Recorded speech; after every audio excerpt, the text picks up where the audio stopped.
सभी को नमस्ते। मेरा नाम आशा है। मैं भारत में एक गांव में रहती हूँ।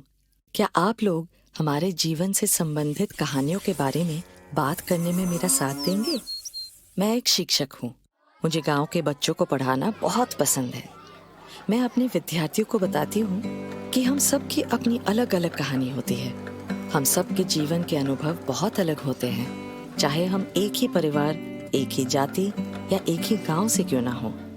जीवन के कुछ ऐसे पहलू हैं जो कि जिंदगी को पूरी क्षमता से जीने के लिए जरूरी है, जैसे कि शिक्षा, स्वास्थ्य, समानता और हिंसा मुक्त जीवन। ये सभी मुद्दे आपस में जुड़े हुए हैं। शिक्षा शायद इन सभी की नींव है। शिक्षा से व्यक्ति को जीवन में उन्नति करने के अधिक अवसर मिलते हैं। मैं भी इसी कारण से शिक्षक बनने का लक्ष्य पूरा कर पाई। शिक्षा ने मेरा आत्मविश्वास बढ़ाया है और मुझे आत्मनिर्भर बनाया है। सभी बड़े और छोटे मुद्दों पर अब मेरी राय का सम्मान किया जाता है। मगर केवल शिक्षा ही हमें जीवन पर अधिक नियंत्रण रखने में सक्षम नहीं बनाती है। हमारा स्वास्थ्य भी बहुत महत्वपूर्ण है। अच्छा स्वास्थ्य होने व जरूरी सेवाओं के मिलने से ही हम ठीक से काम कर सकते हैं, सीख सकते हैं और जीवन जी सकते हैं। हम अपने बच्चों से लड़का या लड़की होने के कारण या लोगों की जाति के आधार पर उनसे असमान व्यवहार नहीं कर सकते। और हिंसा मुक्त जीवन का अर्थ है कि हम अपने घर पर खुश और सुरक्षित रह सके। ये कुछ अधिकारों के उदाहरण हैं जो कि मानव होने के नाते हमें मिलते हैं। जैसा कि आप जानते हैं, ये हर किसी को आसानी से नहीं मिलते हैं।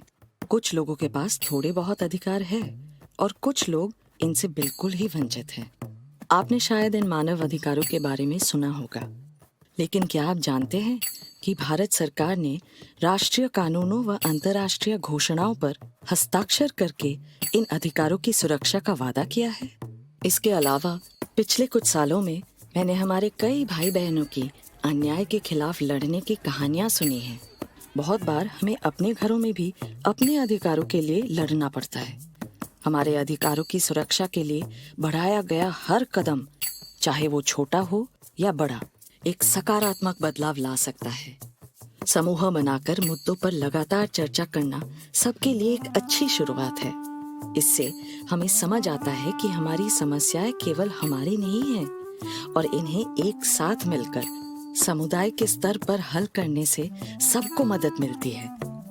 ऐसे कई तरीके हैं जिनसे हम अपने मानव अधिकारों की सुरक्षा कर सकते हैं, चाहे वो कानून के माध्यम से हो या समूह बनाकर या छोटे छोटे तरीकों से अपने जीवन की बागडोर अपने हाथ में लेकर। शायद सबसे महत्वपूर्ण है कि हम अपने अधिकारों के बारे में बातचीत शुरू करें। ये दुनिया में बदलाव लाने के लिए पहला कदम हो सकता है।